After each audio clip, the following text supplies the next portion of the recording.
Impact on faith outcomes. What impact do family and social environments have? So what we've done is we've plotted the different social factors, whether they're living with families, impact of families first and the impact of friends, and plotted it against their worship practices. So if you live with Christian parents, 67% worship weekly, 30% fortnightly, 12% monthly, and so on. Yeah. If you live with non-Christian parents, 67% weekly goes down to 33%, which is fair enough. Yeah. If you don't live with Christian parents, it's hard to get to church. All that kind of stuff. Yeah, this a few times a year is 25%. Is actually the biggest one. It's never as 70%. I live with mainly all Christians, so this is for those that aren't living with their families anymore, but are in their independent living environments. Live with mainly all Christians.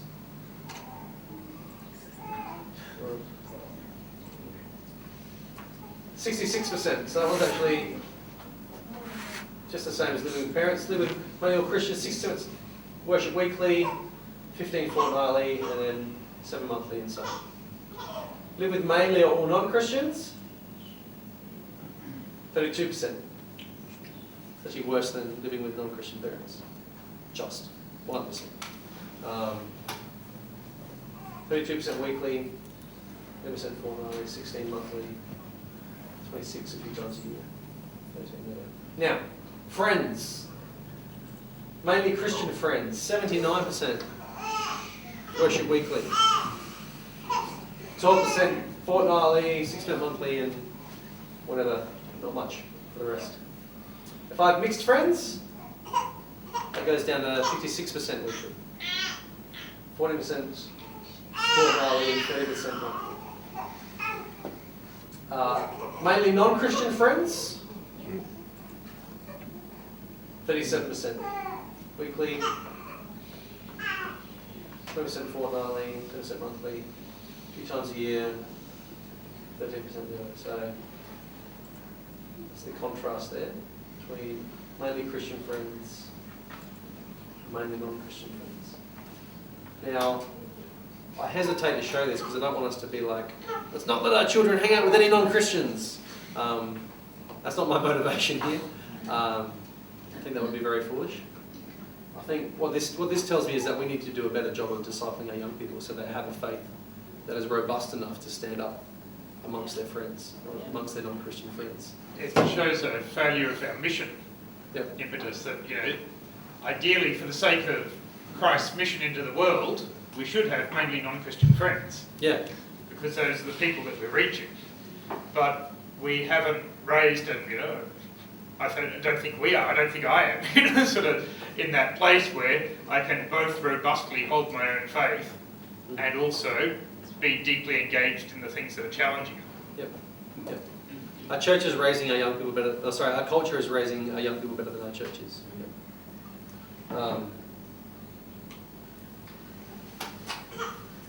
Not better, or they would have Christ. That's true.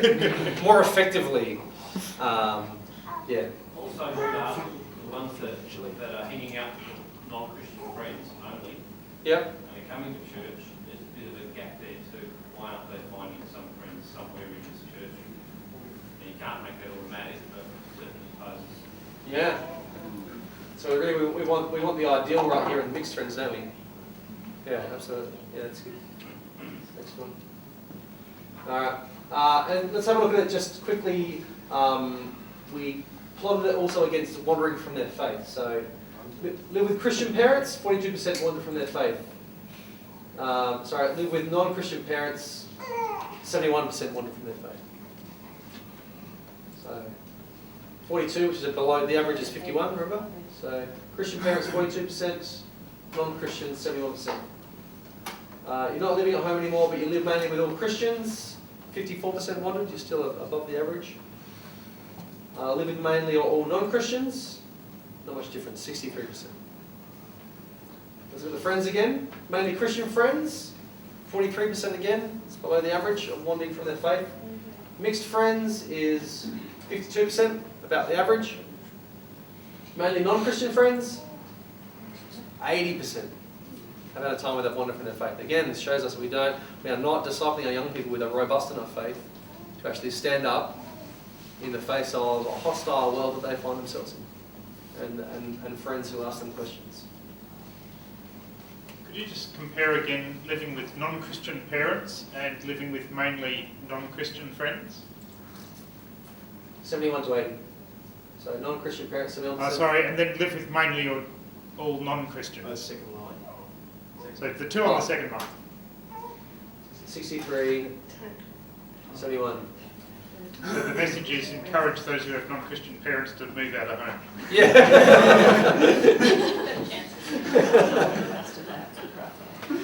Sure. All right, beautiful. All right, this one's good. You're gonna have to bear with us on this one. What impact do various factors have on worship attendance patterns as a young adult? All right, so what I've done here, you're gonna follow me on this one, is I've plotted. So of those that worship weekly, 85% of them had parents involved heavily in church life. Of those that worship fortnightly, 78% had parents involved heavily, monthly, quarterly, a few times a year, so on. So 63% of those that worship a few times a year have parents involved heavily. So what we're looking for here is not necessarily these numbers. The numbers, ignore the numbers. What we're looking for is the difference, right? What impact does having parents involved heavily have on whether they worship weekly or fortnightly, monthly, quarterly, or a few times a year? So how does it change? So here it's like there's a slight difference, but having parents involved heavily in church, it's not a major difference. I mean, 85 to 63, I suppose that's pretty good. Between whether they are going to worship regularly or not, as in a lot. And if you're wondering, some of you might be sitting there going, well, does worship attendance equate to faith? Yeah, now, lots of you like to say that it doesn't, but the research actually tells us that it does. 7% of people that don't attend church can maintain a robust faith. That's what research tells us. 7%. So the rest of them, if you don't go to church, your faith is going to work. So it's feasible to measure faith by worship attendance. All right, so parents involved heavily. Parents talk to me about spirituality. This might be what you were saying, Phil. Yeah, sorry, I caught you doing something else. Parents talk about spirituality. For those that worship weekly, 72% said their parents talked about spirituality. 66% fortnightly. Those that worship never, 88% said their parents talked to them about spirituality. So that's what you were saying. That backs up your anecdote, Phil. Talk to them, not engaging with, helping them engage in faith. Yeah. So see the discrepancy. Attended church regularly as a teenager. Again, 90% of people that worship weekly as young adults attended church regularly as a teenager. 87% that worship fortnightly. 67% that worship quarterly or a few times a year attended church regularly as a teenager. So again, there's some difference there, but it's not markedly. There's still a lot of people that attended church regularly that aren't anymore. Make sense? Went to Lutheran secondary school. For those that, as young adults, worship weekly, 40% went to a Lutheran secondary school. For those that worship quarterly or a few times a year, 60% of those went to a Lutheran secondary school. So it's actually not that good. What's the change? Yeah, it doesn't change much. Go to church out of a sense of obligation. Here we go. 22% that worship weekly go to church out of a sense of obligation. 37% fortnightly. Obviously, as you go up, those that worship quarterly, they go to church out of a sense of obligation. That makes sense. There's quite a significant difference there between that. It's almost half of that. Yeah. Those that wander away from their faith. Again, 42% that worship weekly have had a time where they've wandered, as opposed to those that worship quarterly, 80% had a time where they've wandered. Tom, Yes? you say that I've got one child who went to a Christian school. Yep. And in reality, you see this age group, in reality, I think Yes, but I've got to even working out what level of spirituality she has, because she learned a whole lot from that school. Yeah. We were never across it. So Yeah. that means that when I want to discuss something, she says, oh, I already know that. Yeah. And I don't know that she already knows that, and I don't know what she knows about that. Does she know it? Does she I know it? don't really know, but closed doors. Yeah. Yeah. As a youth worker, that worked next to a school, I had the same struggle. You know, it'd be like, you know, you want to talk about something, and they think they've already heard it, and they've made up their minds. But you're like, no, I want to say it differently. Yeah. Had devotions together at least a few times a week. Look at that. Now that's a big difference. 25% that worship weekly had devotions. 0% of people that worship quarterly or a few times a year had devotions. They're together a few times a week. And then you got one sneaky one down here. There's always, you know, Always one. people are different. Attended a youth group. –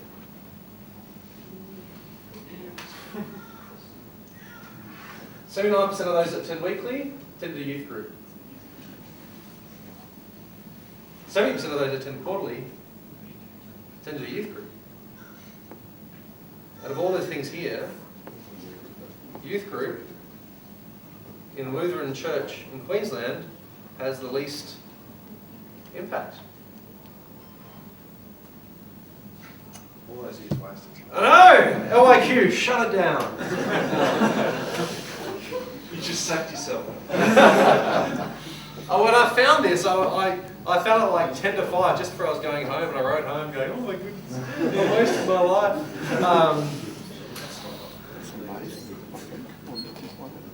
Have a chat amongst your table. Why? Why do you think that is like that is? Have a chat. 2 minutes.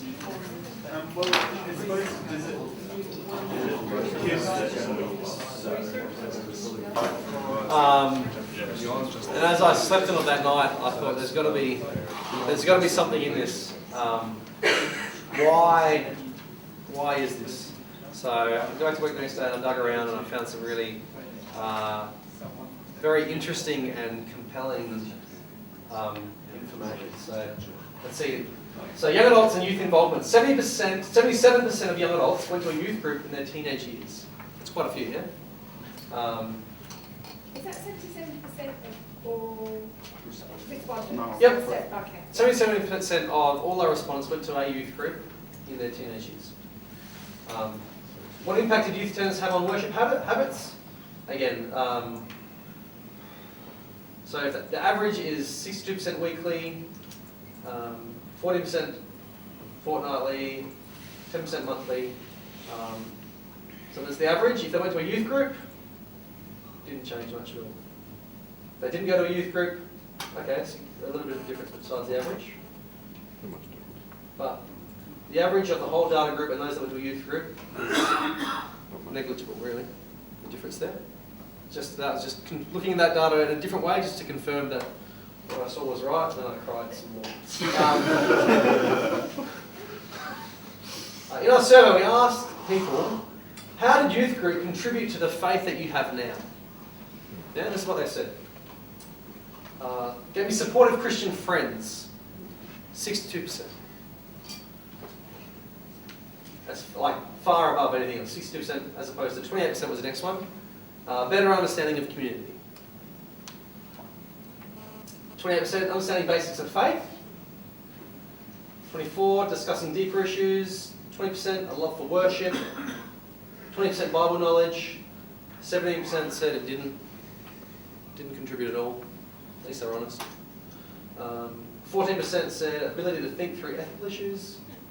7% said other, and 7% said spiritual disciplines. It gave me spiritual disciplines to help me grow my faith as a young adult. Well, these top two, what does that tell you? Relationship. But if we're looking at our youth groups and saying, well, they've failed, we might as well just shut them all down. And this is the main thing that people go to the youth group. What is that telling us? Besides the relational thing, which is important. People want community. Community support. What this tells But me... that it doesn't make a difference.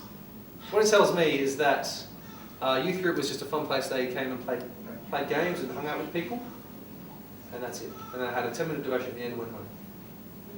Their youth groups didn't engage in discipleship. That youth group was just fun times. Woo! That's 60. That's 62% is more than double the next one.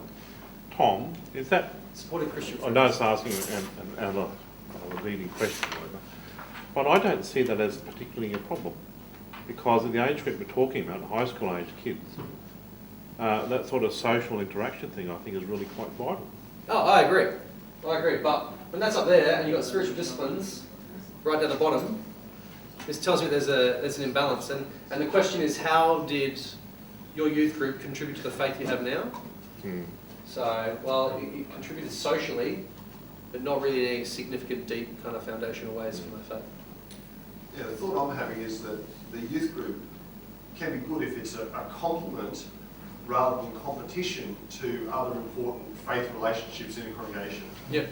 If it's just the only one, I think we've got a problem. But if it's a complement to this other, okay, it probably has a good place. Yep.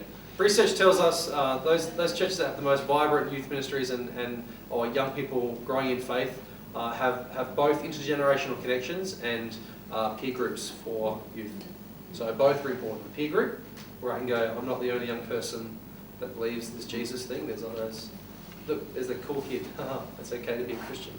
But there's also important. You can't have just one or the other. Both are important. Yeah. If the youth group put the focus on spiritual disciplines and understanding Bible better, would the youth group still exist? It's a good Most question. people come, is that what you're saying? And in my previous parish, in a previous state, I had the dilemma that every time I suggested this, I got not from the young kids, but from the parents. Oh no, they get enough of this. Predominantly, 90% went to a Lutheran high school. And they get it all from high school. They get it all the time, they get it every day. They don't want that when they come to youth group. This is what I just kept being told constantly. So it was a real frustration for me because I said, so you just want me to go and play with your kids and hang out with them. And that wasn't my gift. What our data tells us is that what they get from school doesn't work. Right. Yeah? And What our data tells us is that faith at home, discipleship of our children, makes a huge difference. Makes a huge And then difference. suddenly we think our children can engage with the Bible and faith in a meaningful way. We do faith at home. And then suddenly they get into teenagers and we think they all become stupid idiots that aren't interested in life or faith. So we just want to play games with them because they don't want to do anything else. And the other thing is that if you did meaningful discipleship and your youth group closed down because of it, what the previous slide shows us is that who cares? You might as well Because it's shut not it. making any difference. You might as well shut it down. Yeah? All you're doing is freeing up more time in the week for pastors and other people to do something actually constructive. So this is the main things that we got out about our young men out of the youth ministry. If that's what your youth group is primarily about, you might as well shut it down. So I had a question from Matt, because I'm not sure if the youth group here still works the same way, but they used to have what they was called level 1, level 2, and level 3. So they would have some meetings that were sort of small group discussion, Yep. faith-based meetings, and then some that, and I think by level 3 was just, go bowling. Yeah. And I don't know, the question was how the attendance varied across those different sorts of... I guess the thing is on our level 1 nights where we really the point of a level 1 night is to have fun, build relationships, and not really get the Christian message across.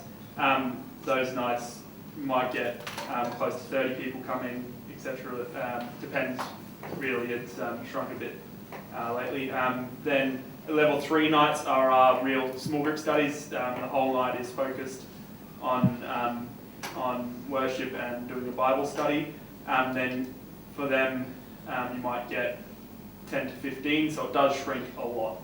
But those core kids, they do really get a lot out of it. And then the level 2 nights are what we call our evangelical nights. So they might be half the nights a game, and then we draw the meaning out of that and relate that back to something. So it's a way to introduce those kids that come to the fun level 1 nights into, if you want to find out more about this stuff, come along to our level 3 nights to our small group nights and find out more about that. So. I think it's fascinating. We think our children can grapple with stuff. So we do children's ministry, faith kind of stuff pretty well, and then we think that 10-year-old boys aren't wrestling with deep issues of life. Of course they are, and 12-year-old boys and 30-year-old. They are struggling with life. They have questions, they have issues, they have stuff going on in their life, and God can speak into that. And for some reason we think they don't want to talk about those things, they just want to play games. And yeah, maybe they do want to play games, but they're dealing with life. And when we just play games and do all the shallow stuff, what we're saying to them is this faith stuff can't really address that. It's just kind of fun and fluffy until you grow up and find something more interesting. And as churches, we have this fear that if we go too deep on our kids, we're going to lose them. We're going to lose them anyway if you don't. Because what happens is you kind of run fun and games, and the people that come for the fun and games, they love it until they get to year 10. And they figure they can actually have more fun and more games somewhere else. So you lose them. And the people that actually wanted something deep, well, they never got it. And so you lose them as well. You know, it's a lose-lose. I don't know why we are so afraid of engaging. We're so afraid of engaging the Bible story and the message of Jesus with our teenagers in a deep and meaningful way. We need to get over that, bite the bullet, halve our youth groups, and actually end up with more young adults in our church in the long run. So this gets me really fired up. Yeah. You're reinforcing a lot of what's happened at our church. About 4 years ago, I've been in youth ministry for years, but I was running the youth group of our church. And I had a bit of a crisis when one of my youth said in youth group, I don't believe in God. I don't believe this Jesus thing anymore.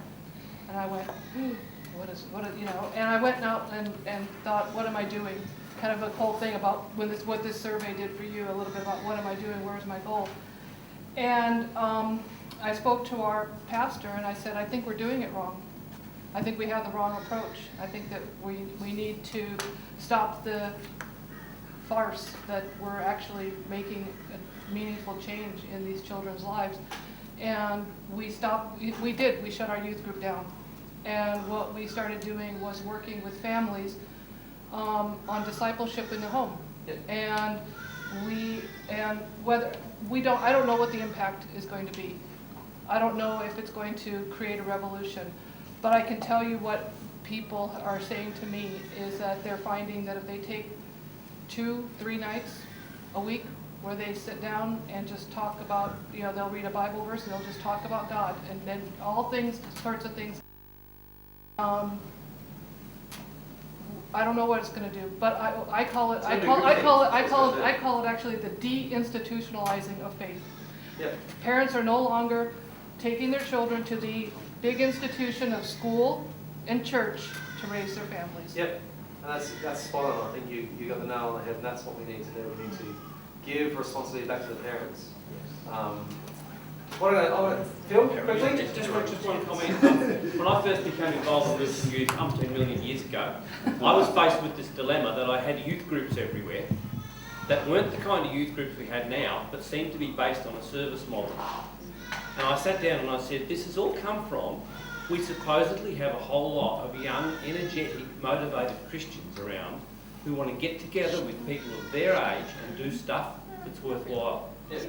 And I think that's a wonderful model from 50 years ago. But I think the idea was great. And we could have that again, but instead we kind of turned it around and said youth group is where we do stuff to kids. And really the model was where kids who are already motivated do stuff. It's one of the few times I would agree that we should go back to what we were doing in the past. Have you ever seen a movie called Divide? Yeah. Sorry. So it's an interesting experience to me when we ask grade 8s what they want from youth group. They want level 1 fun nights. Yep. They want all the nights to be that. Yep. By the time they get to year 12, our year 12s are just dying and say, look, can we cancel the level 1 fun nights? We don't want them at all. Yep. What we want is the Bible studies and the serious engagement stuff. So by the time they've reached that age group, they've left that fun stuff well behind. What they're passionate about for their youth group is the serious discipleship. And the key is we've got to give it to the year 8s before they feel like they want it, otherwise we miss the boat. My kid that did this to me was 12. Yeah. So what I did, right? I'm gonna keep moving on because this gets really exciting, right? what I did, so these are different options that people picked on how their youth group contributed to their faith. So what I did, I took all those options and I plotted them against, again, our faith indicators, which is worship attendance, right? So we've got all the different options here: supported Christian friends, better understanding of community, basics of faith. And I plotted them against what impact does it have on A, worship attendance, and B, how much they struggle with their faith. So right here you have the average. This is the whole data set. This is the average of people's faith engagement. So if they had supportive Christian friends in your youth group, if the number one reason that people gave how it contributed actually makes very significant, very minimal difference. Yeah? Better understanding of community. Again, from the whole data set, not much. Actually makes them struggle with their faith a little bit more. Alright, again, whole data set, understanding the basics of faith. There you go. Alright? So actually bumps this up significantly. And takes struggle with faith down to 48, a little bit better there. Discussing deeper issues of life. Oh, didn't do so well. I find some of these really interesting. Discussion deeper issues of life. Actually make things a little bit worse. That's engaging that questioning, and that maybe engages those people that naturally like questioning and asking and analysing things. Gives me a love for worship. Again, from the whole data set. She was making things a bit worse. Oh, they struggle with their faith a little bit less. That's good. Bible knowledge. Well, the youth group, for those that said my youth group gave me Bible knowledge of the Bible, look at that. Struggling with faith, down to 33%. Weekly worship attendance, up to 77%. Yeah? Those that said it didn't help, well, there you go. That goes right down. That goes right up. Thinking through ethical issues, also not good. That's what the data tells us. For those that said the youth group help them think through ethical issues, actually has a detrimental effect later on. But maybe that, again, that's maybe that type of person. Just a question on that though, is that somewhat reflected to an inability on behalf of those that were leading to actually grapple with ethical issues too? Maybe. You know, as to, like in the discipleship issues, like how great are they at doing that? Yeah. Whole data, so other was good. Other consisted mostly of small groups, mentors, and camps. Yeah? Back to the whole data set. Spiritual disciplines, the least thing that young adults said they got out of their youth group, has the biggest impact on faith outcomes as a young adult. The thing we do least in our Lutheran youth groups in Queensland has the biggest impact on faith outcomes as a young adult. So the three things there, if you weren't paying attention: Bible knowledge, understanding basics of faith, and spiritual disciplines are the three things that actually made a difference. So if your youth group isn't doing understanding the basics of faith, Bible knowledge, and teach them spiritual disciplines that they can take into their life, you might as well shut up shop and go home. Yeah? But if that's only 7 people, so the percentage of people put that down. Yeah. But it still makes a significant difference though. Yeah. I think it's still representative of what's actually going on. It's not a very good sense. I got, from the first figures, what I saw from what you said about faith at home, Yep. what you're doing at home has a huge impact Yep. on church. There's a big, strong correlation. Absolutely. With this, youth group doesn't have a big impact on whether I go to church later on in life. On average, it doesn't. Yes. But if you're engaging in... So there is not a strong correlation between anything I do at youth group versus what I do. That's because good. it's a very small part of... I totally understand what you said about, and like you come from I was a youth worker in a congregation, and Yep. that's my whole purpose. Yep. And pastors and how they spend their time, it's employment, where we're putting our money, and it's where we're doing stuff. is to acknowledge that it is only a small part, Yeah. and we've got so many parents who drop their kids off to us, the experts. And so, yes, this is good to fine tune what we're doing because we are throwing money at this, but it's, again, only a very small, I mean, maybe we need to change it, and you're trying to highlight the things that we change to try and improve it, Yep. because we're probably going to do it anyway, and continue to have parents who drop their kids off and drive away. But it's the parents and what they do. If we can't get that message across, that the parents have to be involved. I think you're spot on, Helen. The Faith at Home has the biggest impact, and as youth groups, we need to be complementary to parents, not the other way around, not parents complementary to youth group. You're absolutely spot on. Parents have got a responsibility, don't let them off, don't say it's okay to drop their kids off and drive away. Yep. Sort of Sunday schools and confirmation lessons with youth, but it's not okay. The reason the youth group doesn't look so bad because most youth groups are just doing hanging out and having fun, right? For those that are doing proper spiritual disciplines, basics of the faith and Bible knowledge, they're actually making a significant impact. Tom, the stuff that comes out of the Michael Foss material on discipleship making is exactly on that. Yep. And whatever age group you're looking at, it's exactly the same. You've got to make disciples. Yep. And if that means you lose significant numbers because they're just there for the social occasion, well, so be it. Absolutely. You're going to lose them anyway. I don't know why we think we're doing ourselves a service in getting people just to come onto the church grounds, and that's a good thing. You're going to lose them anyway if you're not doing discipleship. You're going to lose them. And when you do proper discipleship and there's non-Christians coming along, they actually come to faith. Actually, there's people that engage with that and actually want to know Jesus. The youth ministry just came from, we basically did half fun and games and social because that's important, and we did half discipleship. And we've got teenagers getting baptised all over the place. It's great.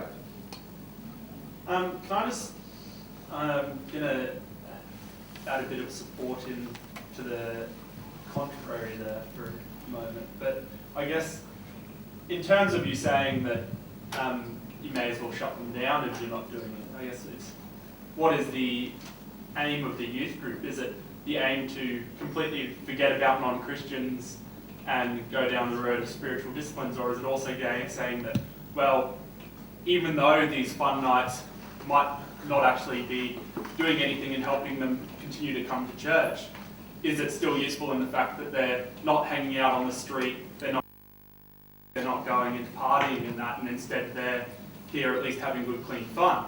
Sure, they might not end up as a Christian, but aren't we still helping them as human beings? I still think even non-Christians you can disciple. Yeah, even non-Christians you can be calling along a path of discipleship, even disciple them without even really knowing they're getting discipled. You can be really sneaky like that. You know, actually, Can I just share a quick story, just in the impact of what youth groups do to non-Christians? I had the privilege 2 Sundays ago to do a baptism for a young couple who don't worship, but the wife, the mum, had been baptised and confirmed in our church years ago, and this was her spiritual connection and came along, so I went and sat down, had a couple of sessions with them, talked about baptism for the little boy, chatting about baptism, and asked the dad, are you baptised? He says, oh no, I'm not. So we talked about his faith journey, and as a result, he had been to a youth group, wasn't a Lutheran youth group, but he'd been to a youth group when he was there, and I had a separate one-on-one session with him another time just to talk further about this, because I said, you might like to think about whether you'd like to be baptised, because if you're actually making a commitment to raise your child in the faith, and you believe in baptism, what does this mean for you as the father? And he was really happy and open to it because that influence, he had it at a youth group years ago, but he'd always felt too embarrassed and too shy to be baptised then. Suddenly he came to a point in his life now with his son that he was ready to be baptised. So I just share that story just as the impact that it makes and how that discipling had already taken place. I didn't have to go through a whole lot of ground. He had certain knowledge that he had received back there, even though he had to make that commitment in his teenage years. I would say whatever you're doing, you need to be calling people towards Jesus and showing them this is what this is actually about. Because if you don't do that, then they go, well, what's this Christian thing? And what is it about? And then they actually don't take that step. Always giving this some kind of challenge. But we're going to move on because we don't have time. We asked young adults, what's one thing your youth group could have done better to prepare you for being a Christian adult? What's one thing they could have done better to prepare you for being a Christian adult. This was open field answers, so I kind of took the responses and categorised them. So 42% said more relevant, deeper study. So this is just more flags on this hill, yeah. 42%, almost half, said more relevant, deeper study. Things like did a good job. Next one, 8.4, 8%. How to live in a hostile culture. You can teach me how to live out my faith in this world. 6% not sure. 5% less games, please. There you go. 4% mentoring, one-on-one. Help me transition into young adulthood. Love accepts, and lots of little ones there. I kind of group them together a bit more. What they really want is 55% said, well, you want more discipleship. We wanted, as a youth group, they could have done more discipleship. 10% said more mission, they could have done more mission. 8.8% more fellowship. 8.4% more ministry. 1.5% said worship. 6% don't know. And 8% said they did a good job. Here's one little thing for you. Only 7%, so even worse than the average, 7% of youth group attendees talk to someone about the struggles they'll face once leaving youth. So, there we go. So I hope that's insightful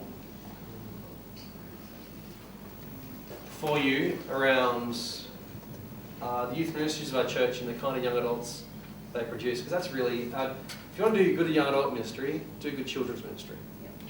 And then do good youth ministry. Yep. And then you will have good young adult ministry.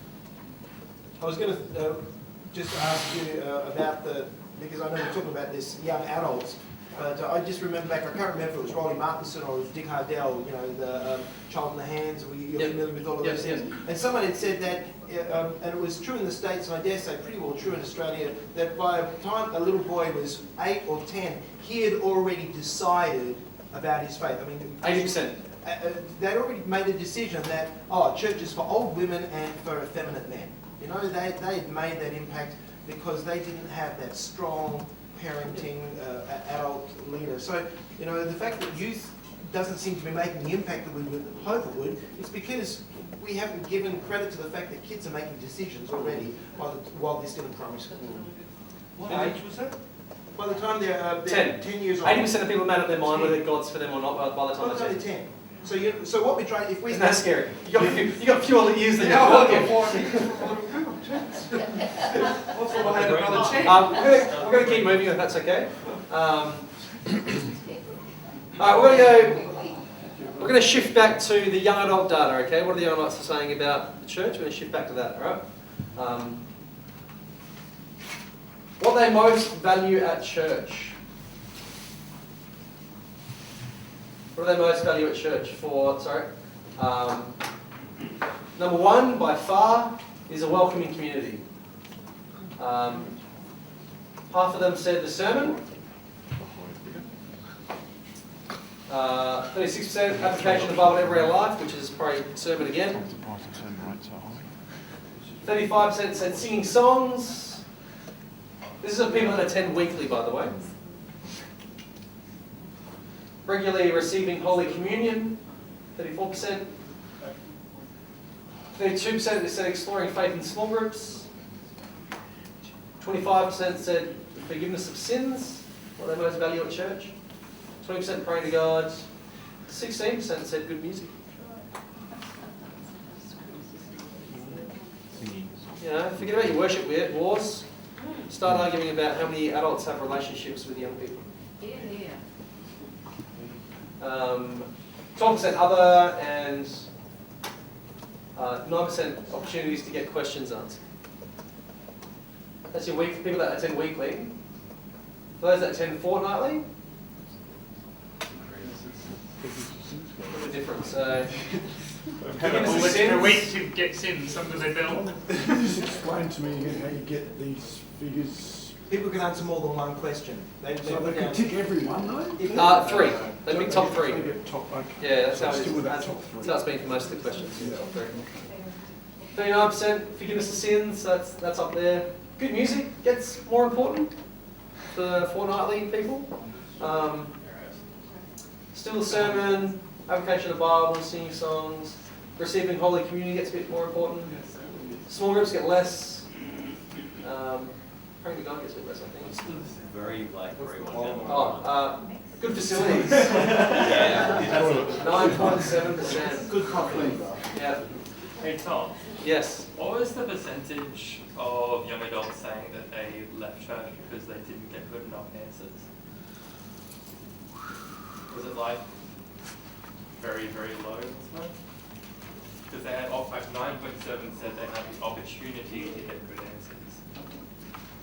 Like questions answered. 8.1. Okay.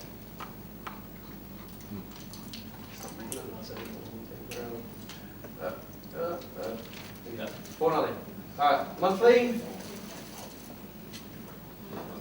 Welcoming community gets really important, unless you're there. Bible, singing songs, good music gets more important. Forgiveness of sins. Well, don't talk about my sins that only come monthly. Receiving Holy Communion.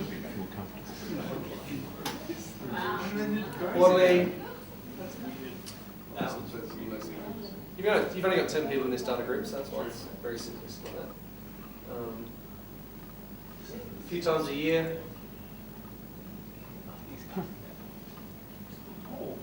Those that never go to church, what do they value most at church? Like the sermon. If they were to go to church, they want a working community. This is an important voice to listen to. They want a sermon, application of the Bible. They don't really care for singing songs because the whole Christian karaoke thing's a bit weird. They want good music. They don't want to talk about their sins. They want good music, but they don't want to sing the songs. So encourage us to go from weekly. I'm going to just go from weekly through them quickly. Just want to watch the trends.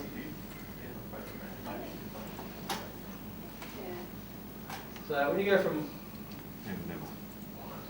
weekly, fortnightly, monthly.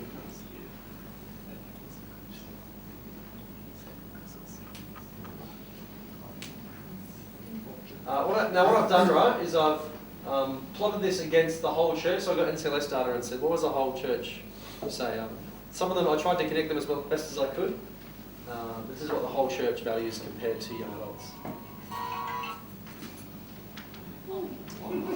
Just want to clarify, the welcome community, Lutheran Church, NCLS data, talks about, this is called fellowship. So I've taken the fellowship and I've matched it to welcome community, which is a bit of a different thing, I recognise. Is this the Lutheran? This is the Lutheran NCLS data, yep. It's Queensland Lutheran NCLS data. So, as you can see, communion is nowhere near as important to young people as it is to the whole church. It's interesting. Sermons.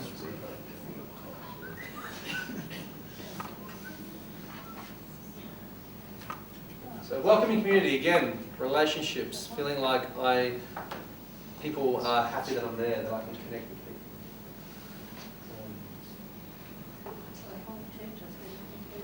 They're looking for very different things, aren't they? Compared to the whole church. Yeah. So the whole church is looking for Communion. Yeah, and I may be saying that these guys are looking for community. Community, and they want to learn about their faith. They want to grow in their faith, yeah. And what was the percentage difference between the older age bracket and it was the first this morning when we were looking at the poll chart, of how many young people in the church as opposed to how many over 70, and it was the over 70 was that huge. It was 30%, yeah. And I'm just reflecting on that age group and what's important for them. Holy Communion, just that reception. Very critical. That's there was a huge difference, just that swing up. Yeah, well said. Can we extrapolate from that then that Lutherans generally are there to hear the sermon and to receive the sacraments and not so interested in being a welcoming group of people, and yet the top thing that every person looking for a church wants is a welcoming group of people. Yeah. So laity need to be focused on anyone who walks into the church and welcoming. Young adults are still going through a phase where connections with peers really matters. It's really, and belonging somewhere is really important. Whereas, like, if you go back, so then most of the people in the NCLS data are older. They've reached a point where they don't need peers as much to validate how they feel and going. They can be more self-determined. It's about God and me, not you guys. Yeah, well, It's less yeah. about you guys. Yeah, yeah. But as good Lutherans, we understand that it all God, and we have no part in it. That's why the sacraments are important, and why the welcoming is. I'm just going to reinforce that by saying, even in our church, PM has quite often encouraged the youth leaders and the young adults in the nights to attend some of the morning services.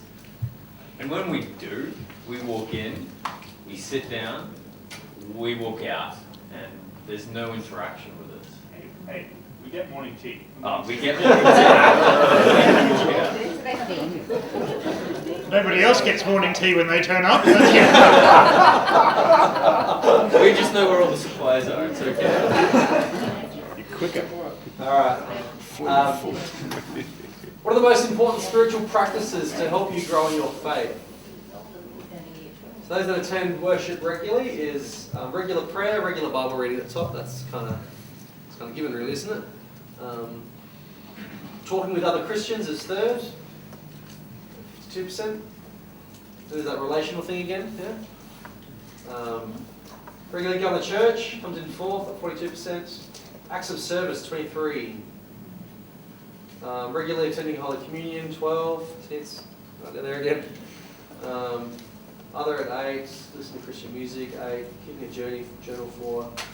Reading Christian books and magazines, and downloading good sermons off the internet 2. For those that worship fortnightly, regular prayer is still there, but less Bible reading. Still talking about Christians, still going to church. Acts of service is quite bigger. When you watch 2 trends to watch is acts of service and regular Bible reading as I go through these. So it's fortnightly. That's monthly. Regular prayer again, 61. Bible reading's less again. And look, watch talking with Christians kind of slowly go up as well. Monthly that really goes up. Quarterly.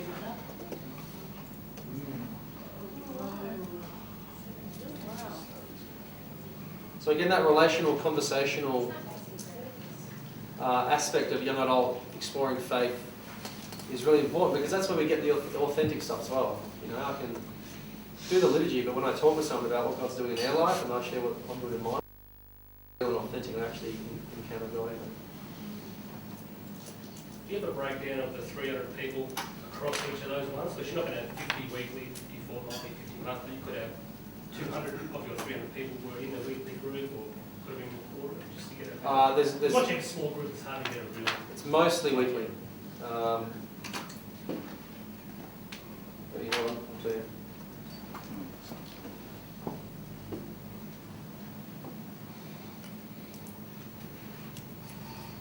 Da, da, da. 185 weekly, 41 fortnightly, 31 monthly, 24 a few times a year, 10 quarterly, and 9 never. So look at... Statistically, when you get those small numbers, it's not really reliable, is it? Well, I think while they're smaller numbers, it's still an important voice for us to listen to, the people that aren't really engaging with us. So as you worship less, regular Bible reading consistently goes down. Acts of service consistently goes up.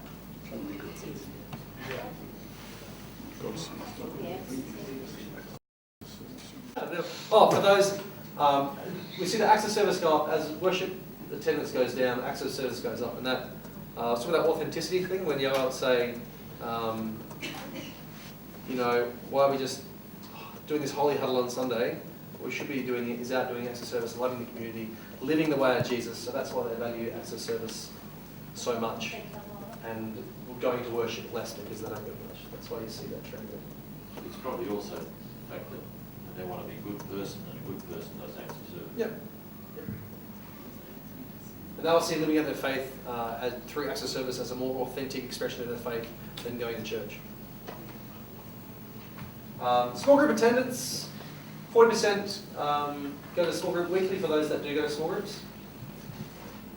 30% fortnightly, 8% monthly, 1% quarterly, 11% a few times a year, and 28% never go to small groups. These are people that worship weekly.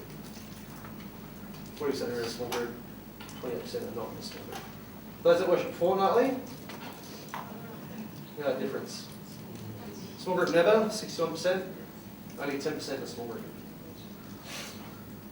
So the fortnightly group are a bit of a odd bunch. We go to monthly, actually small group attendance gets better again. Weekly, fortnightly, monthly.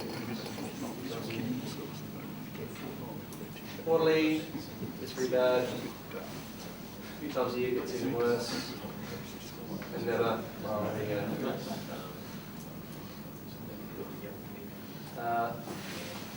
what they value most in a small group, exploring, for those that worship weekly, exploring God's word in depth, sharing the struggles of life. Again, this is this conversational, relational thing. Praying with others, socialising, getting answers to questions, opportunities to serve. And this one, the food, drink and entertainment. Those that go to a small group fortnightly, the sharing struggles in life is much more important than anything else, and socialising. Shedman is probably a good example of this kind of thing where we get a lot of men who are Lutherans, but don't attend church regularly, but they're at Shedman faithfully because that's where real life struggles are talked about a lot. Yep. You get people who regularly worship, and the real life struggles are dealt with through worship and the sermon and regular prayer life. But a lot of the guys who don't come to church can't relate to the worship life of the LCA. Yep. Those that go to small group monthly, socialising is really important. Sharing struggles. So food's a bit more important. Beautiful. All right. Speaking about, hold on, a few more stats on small groups. Hold on. 10%. If you're in a small group, you're 10% less likely to have a time when you struggle with your faith. That's what it tells us. If you're not in a small group, 10% less likely. Are those that move churches without moving location? So 20% of the people that just move church because they want to go to a different church are 20% more likely to be in a small group. So I was just telling us that a lot of young adults actually move churches because they want more discipleship, and they move to a church that has small groups so they can engage with and actually grow in their faith. If you're in a small group, you're 24% more likely to attend worship weekly.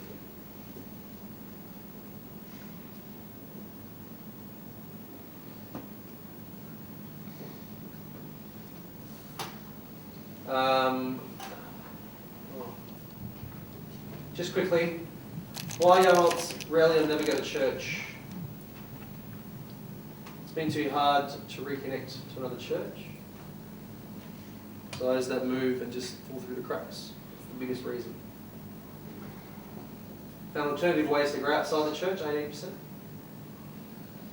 I don't agree with the teaching, 12%.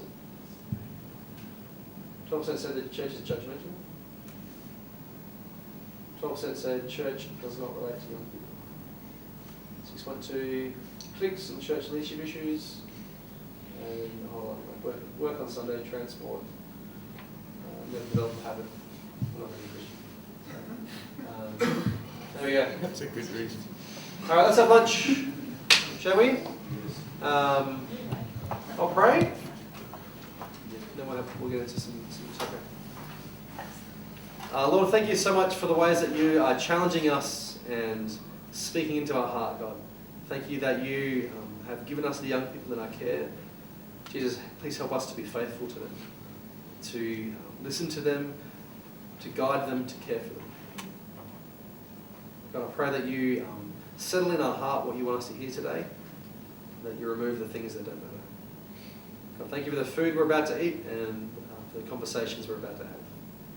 Amen.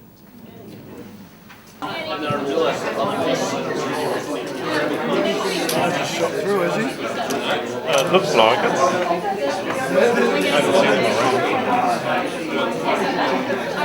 Mark, you can sit there if you want to. Thank you. I think Andrew's gone.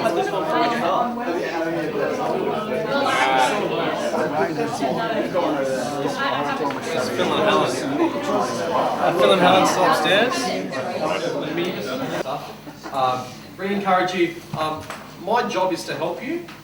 I get paid to do that, so please don't feel like you're inconveniencing me if you call me up and ask me to come to your church or want to just ask some questions, that kind of stuff. Please see me as a resource for you in your setting. That's really important. I'm actually here to help you and to work with you and through that journey. So please do that. Otherwise, I get really bored and then I just annoy Aaron in the office and he gets no work done either. So. That's right. Save me. All right. We're just going to spend a little bit of time finishing off the data, and then we're going to give you time to talk in your groups. So,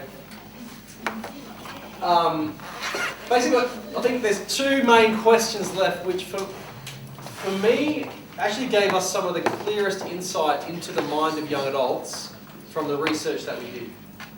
So we had so we had two open field questions that everyone filled out, and it was what do you feel the church doesn't understand about people in your age group? And the second question was, how can the church best serve you? And some people wrote, no, I don't know, and other people wrote essays. And for me, this is some of the most insightful stuff that we got, and really helps us get inside the mind of young adults. Why are young adults disengaging? What do they feel like the church doesn't just get about them? Why do they feel like there's a disconnect between them and their church and their faith community, that kind of stuff? This is really insightful stuff. So while it's at the end, I really encourage you to, what we're going to look at now, really feel the weight of it, because I think it's a really significant voice that we're going to listen to.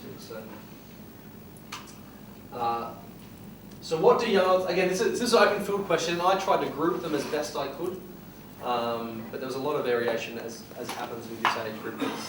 There's no one thing. Everyone says something like that. Let's see what we get here. So up the top here, I've grouped them into attending church quarterly or more, attending church rarely or never, and non-Christians. So what do you feel the church does not understand? What do you feel that church and Christians do not understand about people your age?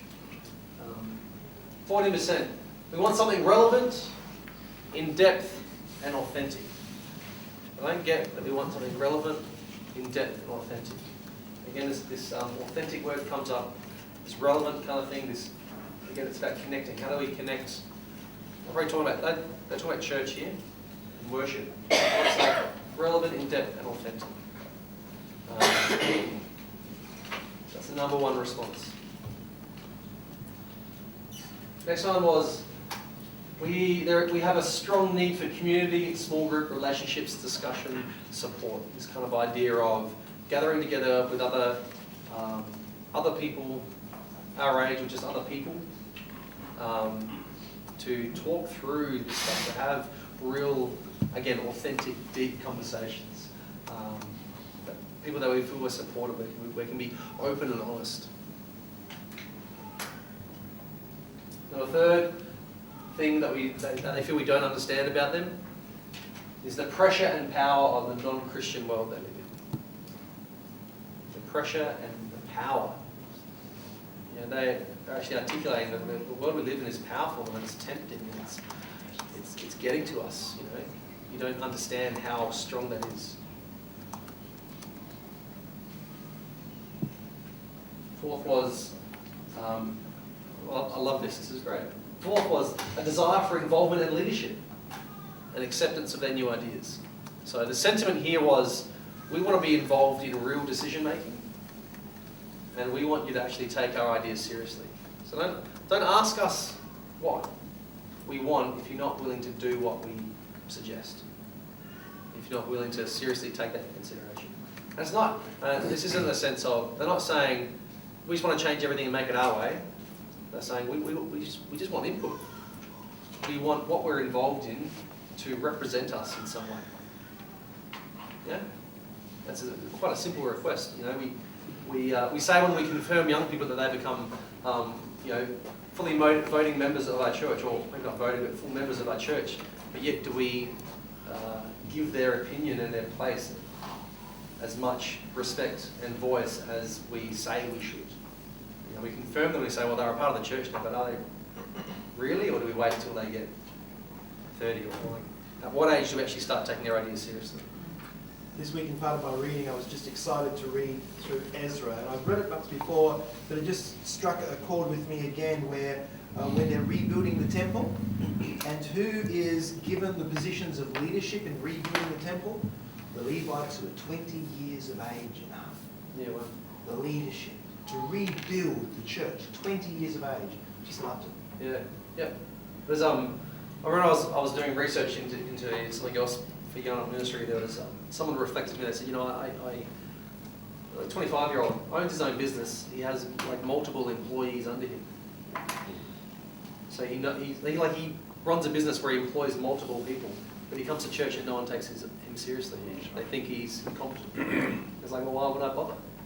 You know, I know how to run I know what I'm doing. I run my own business. But at church, I get treated as incompetent. You know, we got to really. There's a whole bunch of young adults that actually want to be involved in, and some that don't. There's one of those down the bottom that says, "Don't expect too much from us." You know, there's a bigger voice that says, you know, the fourth thing, we want to be involved in it. We want to actually and not just don't take up a plate. It's actually real leadership, real being involved in decisions that affect real change. Yeah. Sometimes I think that young people may be constrained also by the fact that, you know, if they go into any roles, they're very set roles already, and, you know, like you know, church council or whatever, and that they constrain them to some degree too. You know, they might not want to just be secretary or president or treasurer. They might want to make a difference in another way. Remember got a sneeze coming. One of the early things, why they plug into a new church? Because they help me serve in an area of my gifting. Yeah? And so we're going to really listen to that. I think you're right. We're going to help them go, how do you work? How can you contribute? Tom, the term affirmative action comes to mind. Many of us in the workforce have grown to hate, but in reality we're put there for a reason, and that was that we have marginalised people in this environment that we have to favour. Yeah. And that's very difficult to do when you want to do it. That's probably what we're talking about. Yeah. When you're talking about the voice of different groups within the church, people that have been there for 50 years are not going anywhere. So when something happens that they don't agree with, they will let you know with their voice, you know, kind of over and over again. And they'll keep on letting you know with their voice until something happens, right? A young person, if something happens they don't agree with, what they speak with is their feet. Because they subconsciously understand that their voice doesn't actually carry much weight. So sometimes they don't even bother. And they kind of vote with their feet. Yeah, sorry, dwelling on that one. I don't understand, we're not equipped to talk about life from a Christian perspective. There's this thing coming up again, we don't feel like we've been equipped with the ability to be able to defend our faith and talk about life from our unique Christian perspective. I have lots of questions, and there's lots of changes going on in my life in this phase, and I just need support through this really hard, difficult part of life. Professionals, you know, the professionals, the people that, you know, they say, this group of people say, that the transition of young adulthood is the biggest time of transition a person ever experiences. The average person. Some people, you know, experience some big stuff, but leaving high school, saying that that's been normal for you for 12 years, a rhythm of life, becoming independent and learning how to live on your own and stand on your own 2 feet is the biggest period of transition in your life you'll ever go through for most people.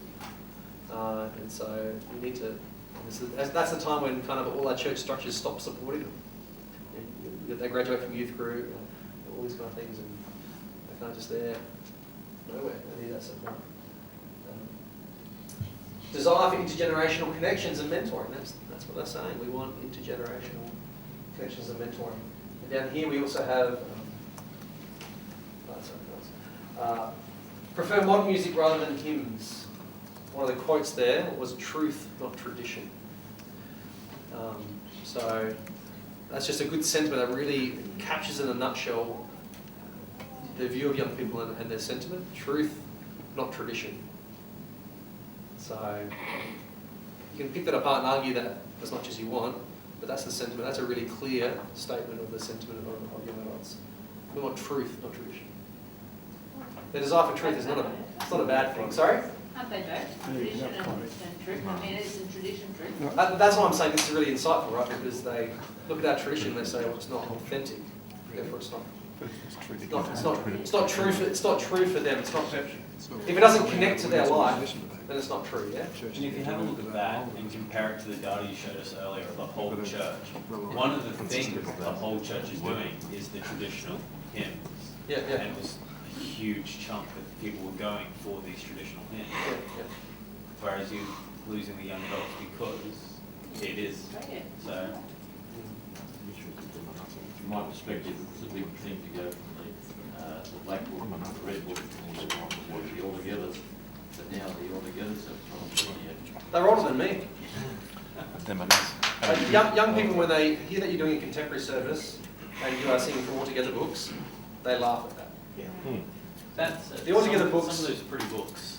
I have some nice hymns of them. There's some good stuff in there, but half of those books are older than me.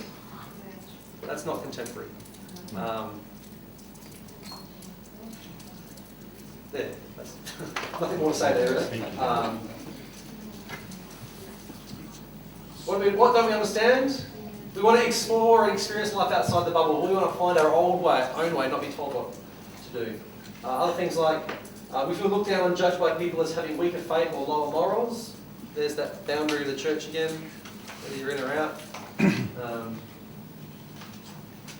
Need to rediscover traditional worship and the rich history of the church. There's young adults that feel that 3%, but they're not there. We're still young, don't expect too much from us. And pressure and time commitments of life. And we say, you're not busy, wait till you get a real job, then you're busy. But for them, they're grappling with, just registering their car is a week-long process. Like, this is all new for them. So while we look at it and we go, you're not busy, it is actually quite stressful, and it is quite busy for them, because they're figuring out, how do I actually take responsibility for myself in my own life? And that's actually really draining and time-consuming and making them quite busy. And we look at it and go, you're not busy, but we know how to register our car in minutes. It doesn't take us a week. So that's for those that attend church rarely or never. I'll split this up because there's different sentiments here. At the top, what does the church and Christians not understand? How judgmental the church comes across as. Top one. The struggles people face growing up with social pressures. Again, that's that. How do I live out faith in this hostile culture I find myself? Okay for young people to explore, make mistakes, and stretch boundaries.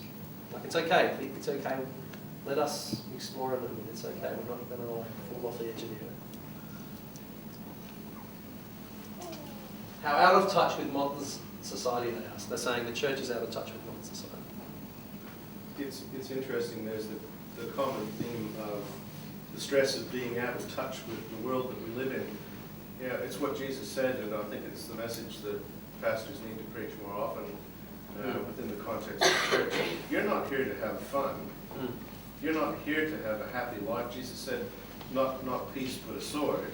Recognize that you're living in a battleground. Yeah. This is the battle for the soul of humanity, yeah, for individual souls, and get over the idea of being out on the jet ski for the weekend and having a good time. That's not what we're here about.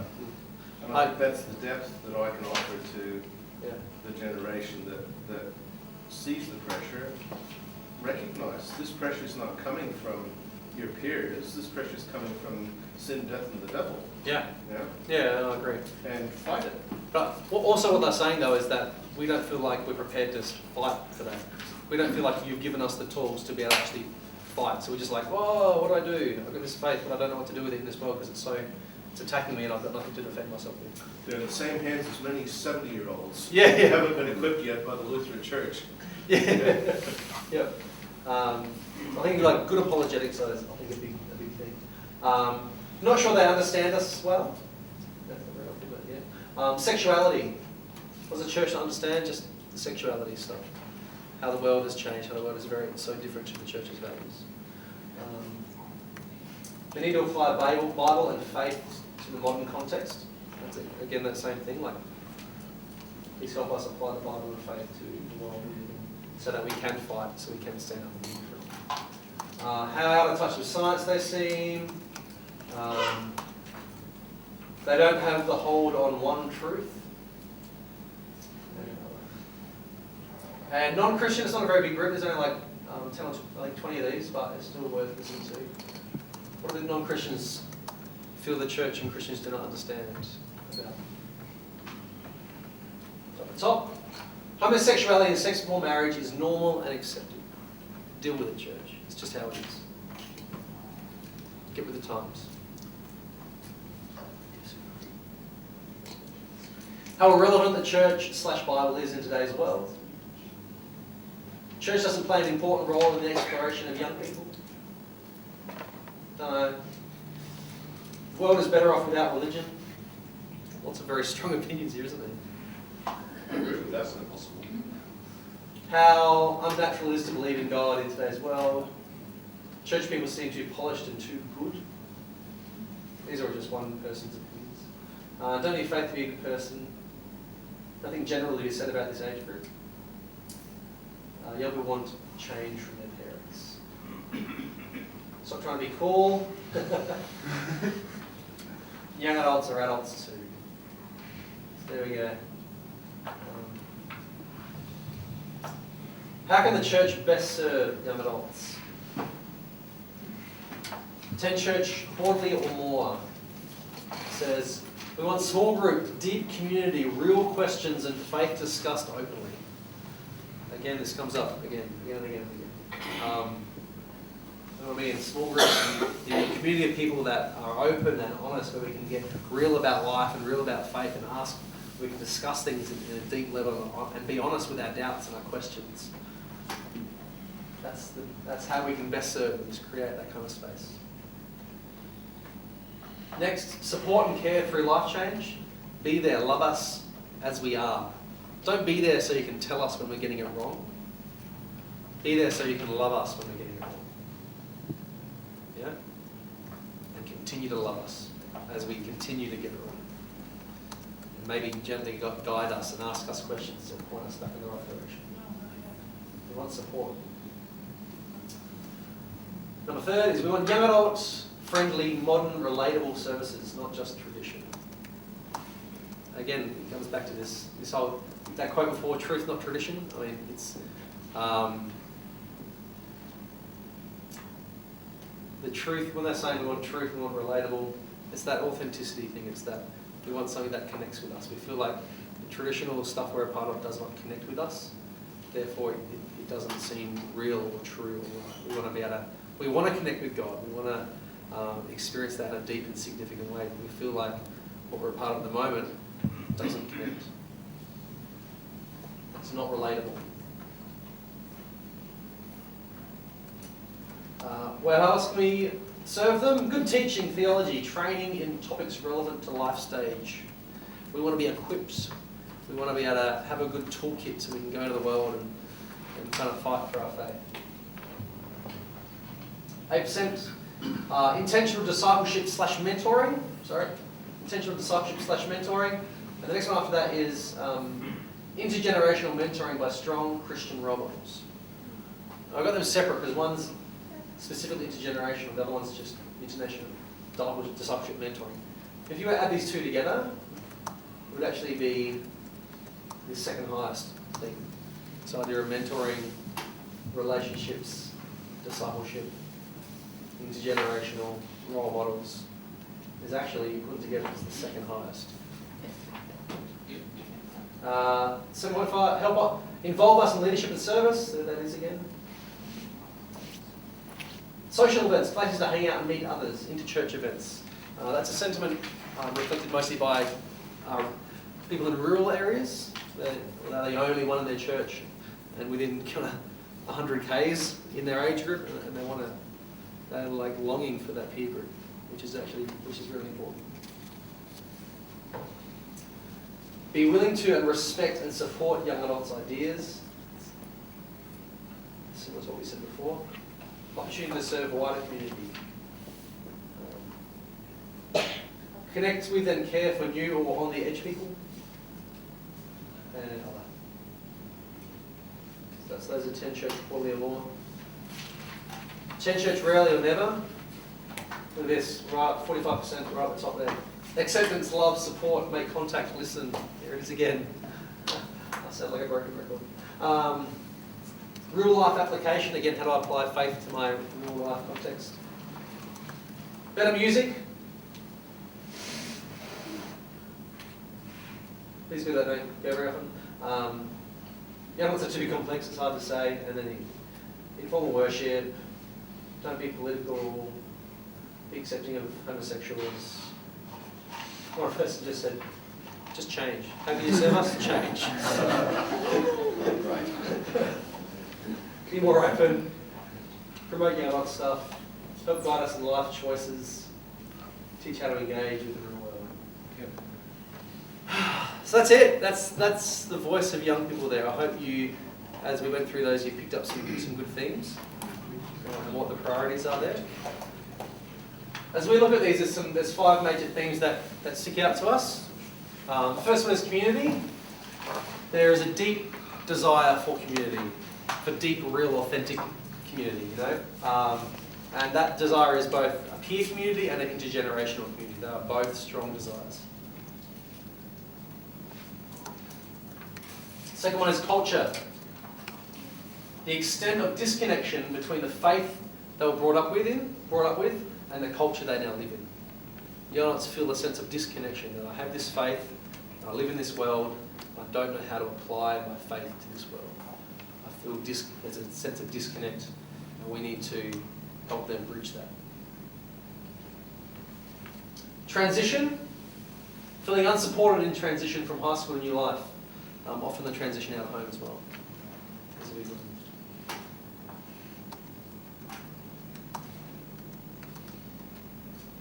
Depth, that one says. There with the colour.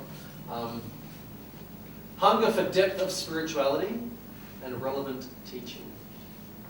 So they want the meaty stuff. The real key thing here is it's got to be in a relatable kind of way. It's got to connect again. We can't just start teaching them kind of the Augsburg's Confession and think that they'll love it. It's about, the depth is about stuff that intersects with what's happening in their life, intersects with their experience and their struggles and their questions and their hopes and their dreams. And yeah, that kind of stuff. And disconnects. We feel there's a disconnect with the church's response to moral issues such as sexuality. So who's disconnected there? Them with the biblical teaching, or us as a church with the dominant culture? They just feel like the church's response to moral issues such as sexuality is wrong. So they want depth teaching, but they don't want the depth teaching that they need to be able to cope with the values of a society that doesn't match with the society of faith. But look, this is all different. Young adults have different needs and different opinions. Yeah. I think we're all about being inconsistent. We're all about being inconsistent. There you go. This idea of disconnect with the church's response to moral issues actually highlights our lack of discipleship and teaching in these areas, because I've just adopted the views of the culture around them, which says those stupid Christians who are oppressive to women and gay marriage and homosexuality and science and all that kind of stuff. They just adopt those ideas because we actually haven't given them a decent narrative to counteract that. So they've adopted culture's views. That's why they see there's a disconnect. They don't actually understand the deeper issues behind it, because we haven't bothered to take them in. All they hear from us is, don't do it. Well, they don't hear What's it bad, from us. what's wrong. I think that's the point, Yeah. is that they hear from society's caricature. Yeah, yeah, So absolutely. effectively, I mean, what I thought was really interesting was a survey to say who was the best, most well-known Christian in America, and it was Ned Flanders. Yeah. Yeah. Yeah. And that's seen as success. Yeah. Now there's a website here. If you go along to, you can find the full report that Matt Bishop wrote up for us. You'll find his content quite different to, well, not quite different, but it's not just, I haven't just kind of taken from this report and presented today. I've gone in very different places as well. So if you go to lyq.org.au/YA for young adults, on that page there's two really important things. Well, everything's important on the page actually. One is there's a Young Adult Connect link. When you click on that, it gives you a link to a form you fill out, and you put in the young adult's details. If your young adult's moving away from your community, they go to the sunny coast or another state or whatever, or just for whatever reason, you fill out that form with the person's details, please with their permission. That sends an email to me, and then I follow that person up. So this is the tool I've put in place to try and help us connect with those people that are moving, so we can actually connect with them and plug them in. So that's the first resource on that page. The second resource, you scroll right down the bottom, there'll be a little link to a PDF, which is the full report that Matt Bishop wrote up for us on this research project that you know. It's really good reading. Well, it's 42 pages, like it's a good slog, but I find it quite compelling reading. It's really easy to read.